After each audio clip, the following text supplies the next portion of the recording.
देखो यार, जिंदगी का कोई भरोसा नहीं, पता नहीं कब फोटो पे हार चढ़ जाए और फैमिली का फ्यूचर, बच्चों की पढ़ाई खतरे में पड़ जाए। तो आज ही पॉलिसी बाजार से 1 करोड़ का टर्म लाइफ इंश्योरेंस कराओ, सिर्फ 525 रुपए महीने से शुरू। ನೀವು ಡಿಸ್ಕೌಂಟ್ ರೇಟ್ನಲ್ಲಿ ಟರ್ಮ್ ಇನ್ಶೂರೆನ್ಸ್ ಮಾಡಿಸೋಕೆ ಡಿಸ್ಕ್ರಿಪ್ಷನ್ ಹಾಗೂ ಪಿನ್ ಮಾಡಿರುವ ಕಮೆಂಟ್ನಲ್ಲಿ ಕೊಟ್ಟಿರೋ ಲಿಂಕ್ ಅನ್ನ ಓಪನ್ ಮಾಡಿ.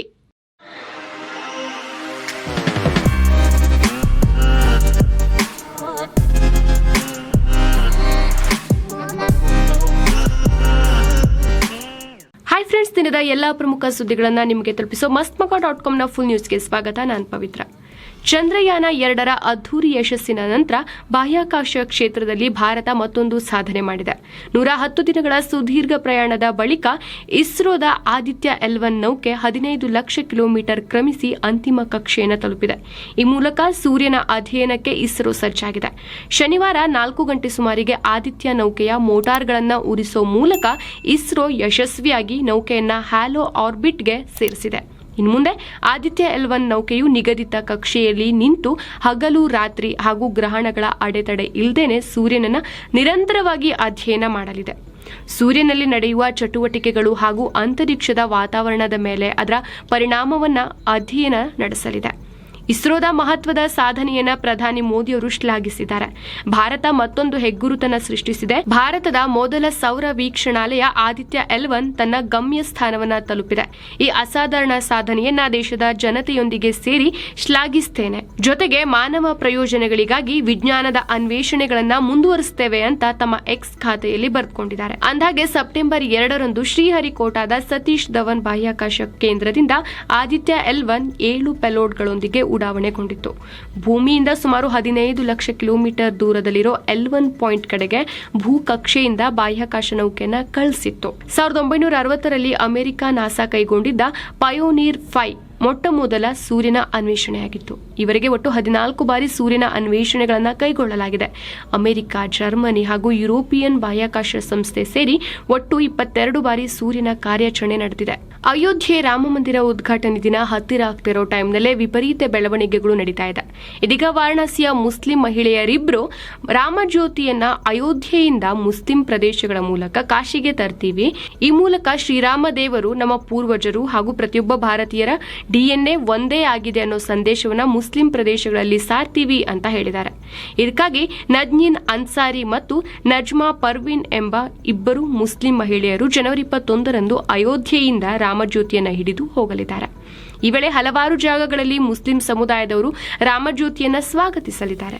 ಬಳಿಕ ಜನವರಿ 22ರಂದು ರಾಮಜ್ಯೋತಿಯನ್ನ ಹಿಡಿದು ವಾಪಸ್ಸಾಗಲಿದ್ದಾರೆ.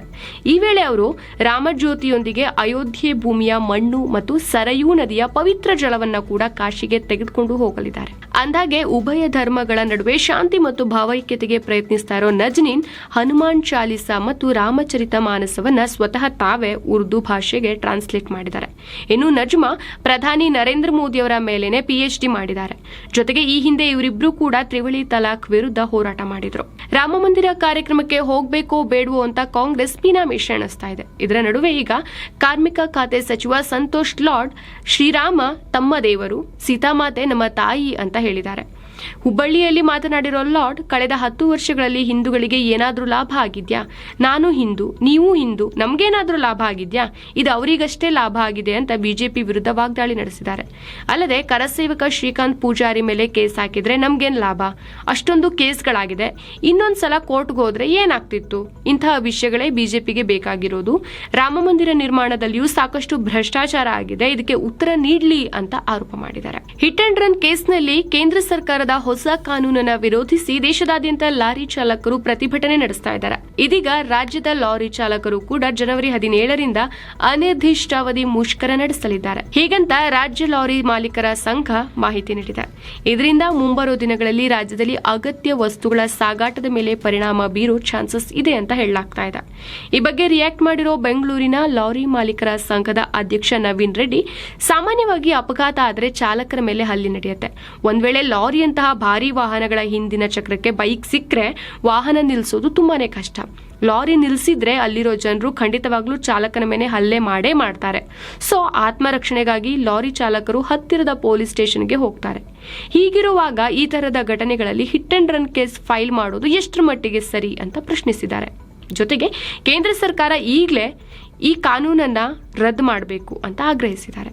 ಅಂದಾಗೆ ಈ ವಿಚಾರವಾಗಿ ಉತ್ತರ ಭಾರತದ ಹೆಚ್ಚಿನ ರಾಜ್ಯಗಳಲ್ಲಿ ಪ್ರತಿಭಟನೆ ನಡೀತಾ ಇದೆ. ಇದೀಗ ಈ ಪ್ರತಿಭಟನೆಯ ಕಿಚ್ಚು ದಕ್ಷಿಣ ಭಾರತದ ಕಡೆಗೂ ಹಬ್ತಾ ಇದೆ. ಅಂಗಡಿ ಮುಂಗಟ್ಟುಗಳ ನಾಮಫಲಕಗಳಲ್ಲಿ 60% ಕನ್ನಡ ಅಳವಡಿಸೋ ಕಾಯ್ದೆಗೆ ರಾಜ್ಯ ಸರ್ಕಾರ ಮುಂದಾಗಿದೆ.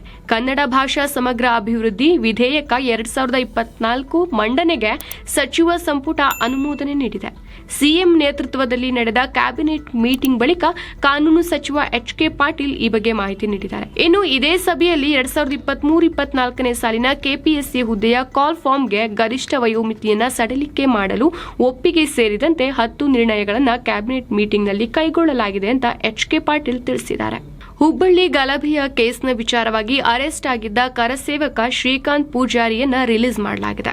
ಷರತ್ತುಬದ್ಧ ಜಾಮೀನು ಮಂಜೂರು ಮಾಡಿದ್ದ ಹುಬ್ಬಳ್ಳಿಯ ಕೋರ್ಟ್ನ ಆದೇಶದ ಬೆನ್ನಲ್ಲೇ ಕರಸೇವಕನನ್ನ ಜೈಲಿನಿಂದ ಬಿಡುಗಡೆಗೊಳಿಸಲಾಗಿದೆ. ಈತ ಬೆಂಗಳೂರಿನಲ್ಲಿ ವಾಣಿಜ್ಯ ಮಳಿಗೆಗಳ ಮೇಲೆ 60% ಕನ್ನಡ ನಾಮಫಲಕ ಅಳವಡಿಸಬೇಕು ಅಂತ ಪ್ರತಿಭಟನೆಯನ್ನ ನಡೆಸಿ ಅರೆಸ್ಟ್ ಆಗಿದ್ದ ಕರವೇ ಅಧ್ಯಕ್ಷ ಟಿ ನಾರಾಯಣ್ ಗೌಡ ಅವರಿಗೆ ಜಾಮೀನು ಮಂಜೂರಾಗಿದೆ. ದೇವನಹಳ್ಳಿಯ 5ನೇ ಹೆಚ್ಚುವರಿ ಸೆಷನ್ ಕೋರ್ಟ್ ಇದೀಗ ಈ ಆದೇಶವನ್ನು ಹೊರಡಿಸಿದೆ. ಪಿಎಂ ಲಕ್ಷದ್ವೀಪ ಪ್ರವಾಸವನ್ನ ಕಾಂಗ್ರೆಸ್ ಟೀಕಿಸಿದೆ. ದೇಶದಾದ್ಯಂತ ಪ್ರವಾಸ ಮಾಡೋ ಪ್ರಧಾನಿ ಮಣಿಪುರಕ್ಕೆ ಯಾಕೆ ಭೇಟಿ ನೀಡಿಲ್ಲ ಅಂತ ಪಿಎಂ ಮೋದಿ ವಿರುದ್ಧ ಎಐಸಿಸಿ ಅಧ್ಯಕ್ಷ ಮಲ್ಲಿಕಾರ್ಜುನ್ ಖರ್ಗೆ ಕಿಡಿಕಾರಿದ್ದಾರೆ. ಮಣಿಪುರದಲ್ಲಿ ಒಂದು ದುರದೃಷ್ಟಕರ ಘಟನೆ ಸಂಭವಿಸಿದೆ. ಆದರೆ ಪ್ರಧಾನಿ ಮೋದಿ ಅವರು ಬೀಚ್ಗೆ ಹೋದ್ರು, ನೀರಿನಲ್ಲಿ ಈಜೋ ಫೋಟೋ ಸೆಷನ್ ಮಾಡಿದ್ರು, ದೇವಾಲಯದ ನಿರ್ಮಾಣ ಸ್ಥಳದಲ್ಲಿ ಫೋಟೋ ತೆಗೆಸ್ಕೊಂಡ್ರು, ಕೇರಳ ಮತ್ತು ಮುಂಬೈಗೂ ಹೋಗಿದ್ರು. ಅವರು ಎಲ್ಲಾ ಕಡೆ ಹೋಗ್ತಾರೆ, ಅವರ ಫೋಟೋಗಳನ್ನ ನೀವು ಎಲ್ಲೆಲ್ಲೂ ನೋಡಬಹುದು. ಆದ್ರೆ ಈ ಮಹಾನ್ ವ್ಯಕ್ತಿ ಮಣಿಪುರಕ್ಕೆ ಯಾಕೆ ಹೋಗ್ಲಿಲ್ಲ ಅಂತ ಖರ್ಗೆ ಕಿಡಿಕಾರಿದ್ದಾರೆ. ವಿಚಾರಣೆಗೆ ಬಂದ ಇಡಿ ತಂಡದ ಮೇಲೆ ದಾಳಿ ನಡೆದ ಬೆನ್ನಲ್ಲೇ ಇದೀಗ ಜಾರಿ ನಿರ್ದೇಶನಾಲಯ ಟಿಎಂಸಿ ನಾಯಕ ಶಹಜಾನ್ ಶೇಖ್ ಮೇಲೆ ಲುಕ್ಔಟ್ ನೋಟಿಸ್ ಜಾರಿ ಮಾಡಿದೆ. ಅಂದ್ರೆ ದೇಶ ಬಿಟ್ಟು ಹೊರ ಹೋಗದ ಹಾಗೆ ನೋಡ್ಕೊಂಡಿದೆ. ಅಂದಾಗೆ ಪಡಿತರ ವಿತರಣೆಯಲ್ಲಿ ಭ್ರಷ್ಟಾಚಾರ ನಡೀತಾ ಇರೋ ಆರೋಪದ ಕುರಿತಂತೆ ತನಿಖೆ ನಡೆಸೋಕೆ ಇಡಿ ತಂಡ ಶಹಜಾನ್ ಶೇಖ್ನ ಉತ್ತರ 24 ಪರಗಣಾಸ್ ಜಿಲ್ಲೆಯಲ್ಲಿರೋ ಮನೆಗೆ ತೆರಳಿತ್ತು. ಈ ವೇಳೆ ಸಾವಿರಾರು ಸಂಖ್ಯೆಯಲ್ಲಿ ಆತನ ಬೆಂಬಲಿಗರು ಇಡಿ ತಂಡದ ಮೇಲೆ ದಾಳಿ ಮಾಡಿದ್ರು. ಘಟನೆ ನಂತರ ಶಹಜಾನ್ ಶೇಖ್ ಸ್ಥಳದಿಂದ ಪರಾರಿಯಾಗಿದ್ದ. ಈ ಸಂಬಂಧ ಒಂದು ಎಫ್ಐಆರ್ ಕೂಡ ಫೈಲ್ ಆಗಿತ್ತು. ಈಗ ಇಡಿ ಶಹಜಾನ್ ದೇಶ ಬಿಟ್ಟು ಹೋಗದಂತೆ ಲುಕ್ಔಟ್ ನೋಟಿಸ್ ಅನ್ನು ಜಾರಿ ಮಾಡಿದೆ. 10 ದಿನಗಳ ಹಿಂದೆಯಷ್ಟೇ ಆಂಧ್ರ ಸಿಎಂ ಜಗನ್ಮೋಹನ್ ರೆಡ್ಡಿ ನೇತೃತ್ವದಲ್ಲಿ ವೈಎಸ್ಆರ್ ಕಾಂಗ್ರೆಸ್ ಸೇರಿದ್ದ ಟೀಮ್ ಇಂಡಿಯಾದ ಮಾಜಿ ಕ್ರಿಕೆಟಿಗ ಅಂಬಟಿ ರಾಯುಡು ಇದೀಗ ಪಕ್ಷಕ್ಕೆ ಗುಡ್ ಬೈ ಹೇಳಿದ್ದಾರೆ.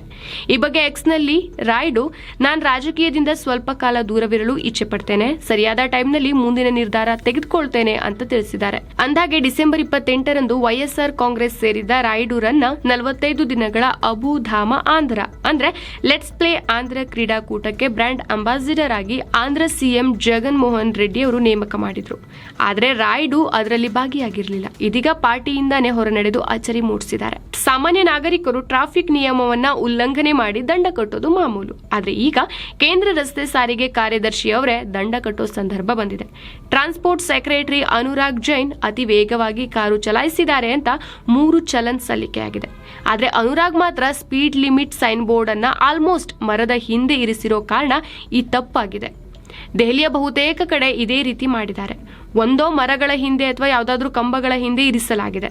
ಆದ್ರಿಂದ ಅದೆಷ್ಟೋ ವಾಹನಗಳ ಓನರ್ಗಳು ಫೈನ್ಗೆ ಗುರಿಯಾಗ್ತಾರೆ ಅಂತ ಹೇಳಿದ್ದಾರೆ. ಪ್ರಕರಣವೊಂದರ ವಿಚಾರಣೆ ಸಂಬಂಧ 2 ವಿಸ್ಕಿ ಬಾಟಲ್ ಸುಪ್ರೀಂ ಕೋರ್ಟ್ನ ನ್ಯಾಯಮೂರ್ತಿಗಳ ಪೀಠದ ಮುಂದೆ ಇಟ್ಟಿರೋ ಘಟನೆ ನಡೆದಿದೆ. ಹೌದು, ಪರ್ನೋಡ್ ರೆಕಾರ್ಡ್ ಇಂಡಿಯಾ ಪ್ರೈವೇಟ್ ಲಿಮಿಟೆಡ್ ಮತ್ತು ಜೆಕೆ ಎಂಟರ್ಪ್ರೈಸಸ್ ಲಿಕ್ಕರ್ ಕಂಪನಿಗಳ ನಡುವೆ ಟ್ರೇಡ್ ಮಾರ್ಕ್ ವಿವಾದ ಎದ್ದಿತ್ತು. ಅಂದ್ರೆ ಬ್ಲೆಂಡರ್ ಸ್ಪ್ರೈಟ್ ಮತ್ತು ಇಂಪೀರಿಯಲ್ ಬ್ಲೂ ವಿಸ್ಕಿ ಬ್ರ್ಯಾಂಡ್ನ ಟ್ರೇಡ್ ಮಾರ್ಕ್ ಅನ್ನ ನೋಂದಾಯಿಸಿಕೊಂಡಿದ್ದು ನಾವು.